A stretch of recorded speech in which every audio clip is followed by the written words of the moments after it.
You've read the title, it's a question. Could not find or load Qt platform plugin for Windows. This is going to be a video about a lot of subjects, but let's get this one out of the way. You're going to be looking on your computer somewhere for the following files. They'll either be named Qt or Qt5 in most cases, but not all. After the Qt or Qt5, there will be a word or a letter designation, and then a file extension. Let's do the names that we have here. Qt5 GUI, Core, Network, SVG, Widgets, WinExtras, XML. It'll be all of those, more of those, or none of them, but it should have Qt or Qt5 in front of it. And it'll be somewhere on your computer. And all of these files should end with the extension .dll, Dynamic Link Library. Let's do a little history here, but that's the solution. Find them, and then you'll have to find out what to do with them for each individual program you're dealing with. And I'll go into why this is a mess in a minute. Because in a piece of software called Emacs, a particular font that was picked had a letter of the alphabet that looked quote-unquote beautiful or appealing, the letter Q. The people who created what we are now calling Qt, one of the people decided to use the letter Q. It has no other reason other than that. That's not just the official answer, or that's their story so far, then they're sticking to it. That's literally the reason. The T stands for toolkit. Because it says Qt, it's kind of cute, and all of that. Okay, fine, let's move on. 1991, Haavard Nord, not Fnord, Haavard Nord, and Eirik Chambe-Eng were the original CEO and president of an organization at the time, and the developers of Qt. It's gone through some name changes. They began development of Qt. And again, it was Haavard who said the letter Q was appealing looking, and that's the only reason he used it for toolkit. So Q toolkit. Let's go on. X number of years later, 1994, the company was incorporated as Quasar Technologies. Backward compatibility giving it a name and a reason. So it's Quasar Technologies product. Then they changed the name to, because of the country they're from and because of mythology, not because of the online term meaning something else, they named their company entity Trolltech. Originally 2 words, and then just Trolltech as 1 word. Now it's a different name, and I don't care.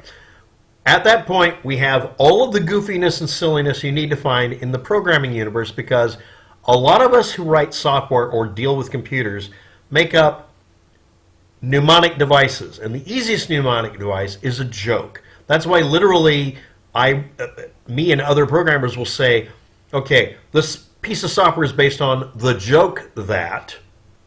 We literally treat a process or a concept as being like a joke. We have an idea with a punchline, the setup and the payoff.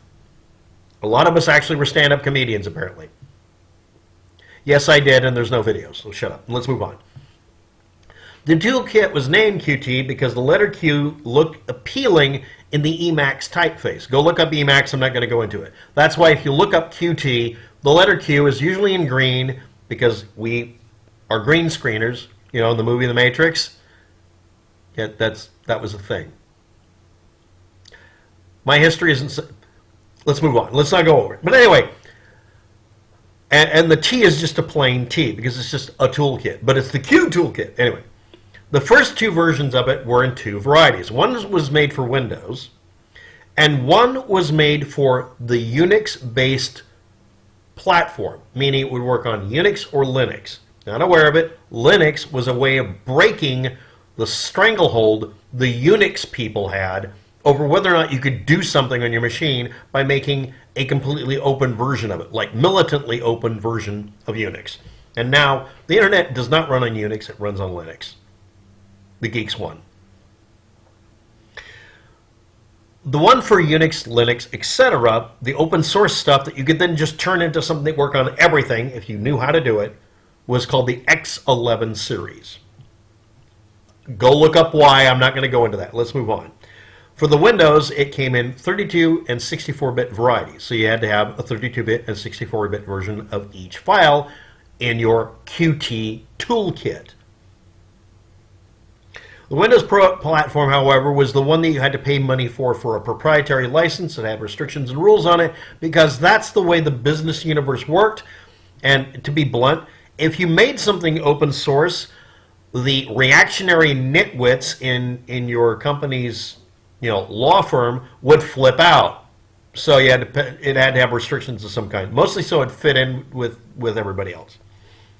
The open source applications are all under X11, or Linux and Unix, which again, you just can port it over to the other. But you couldn't port it over, they said, without buying a license. Like, somebody isn't totally going to use that excuse to make a completely open source Windows version of it, which totally doesn't exist. Now, my notes on the left here, which I always have notes, come to the bottom where we have Microsoft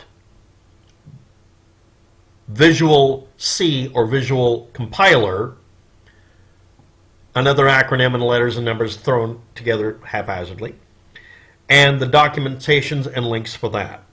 You'll find Wikipedia links that go to Qt Software, Qt Group, Qt Extended. You'll find a wiki on Qt.io for Qt 5.4, etc. And again, I want to bring up, vaguely referring to it as 5, and it came out at least as old as 2014, means the next version that would be 6 is a very recent thing. And some of you may be running into this error message. Now I'm going to bring up how I ran into this error message. I ran a really old piece of software from 2014 or earlier that included being built using the Q toolkit. And again, the parts that may be missing you're looking for, I'm going to review, are called Qt or Qt5 or another number maybe, Core, GUI, Network, SVG, Widgets, WinExtras, XML, or completely different wording. But they all end in DLL, or almost all of them, along with some other ancillary files, like another file that has to be there too that, again, the error message doesn't tell you what's missing. It tells you broke. And when you look up Qt, it doesn't get to the point of saying that it's Quasar Technologies toolkit, or Quasar toolkit, or just Q toolkit. It's uncomfortable to say. It gets in the way of people communicating. And where I found this error was an old piece of software for Open Broadcast Software, aka Open Broadcast Studio, or just Open Broadcast Software Studio, or Classic. I'm doing, obviously, Classic. Now, I was trying to deal with a piece of software going berserk and altering not itself, because it's portable, it should only alter itself. It decided to have a global effect on every copy I had and crash them all out. This is a terrible error.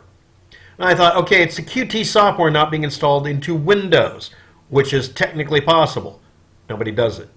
People include these DLLs, they're just dynamic link library files, just take that for what I said, in the program. So underneath Open Broadcast Software, or OBS, was a directory called bin, and then in that was 32 or 64-bit spelled out, and then each of them was OBS 32 or OBS 64. And in those had all of those DLLs. Why couldn't it find it? Because I had to write a batch routine, or just manually do it, go to the directory and run it from the directory. That's a sign of very poor programming, but it doesn't matter because I was able to work around it with a batch file. I'll get to that in a minute, maybe.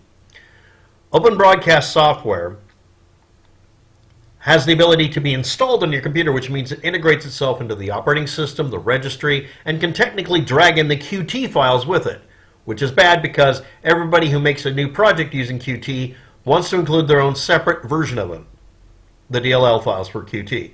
That's called DLL hell. That's a problem that's been plaguing Windows for decades. So just leave it in their own individual directories and you'll solve your problem.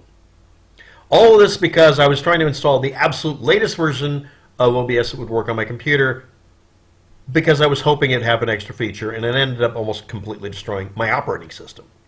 And yes, this is middleware. It should be something you can install in the Windows operating system, especially since it hasn't changed version numbers at all much since 2014, but you can't. It can't be middleware. It has to be per program, dumped in the right directory, and you're going to have to do a bunch of work.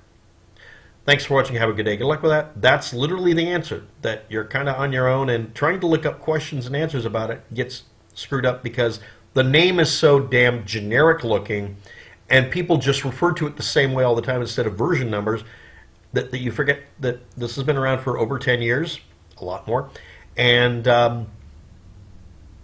you basically just have to have a copy for each program. So if it's a video game or a piece of software for editing, it will include its own separate version, and you have to point to it. That means you're going to have to learn how to do that on each individual forum you probably just came from that talked about how to fix it for that particular program or that video game or whatever the hell it is, and you just found out, no, you're stuck doing those individual methods. It's stupid. It's wrong. It shouldn't be like that. There it is.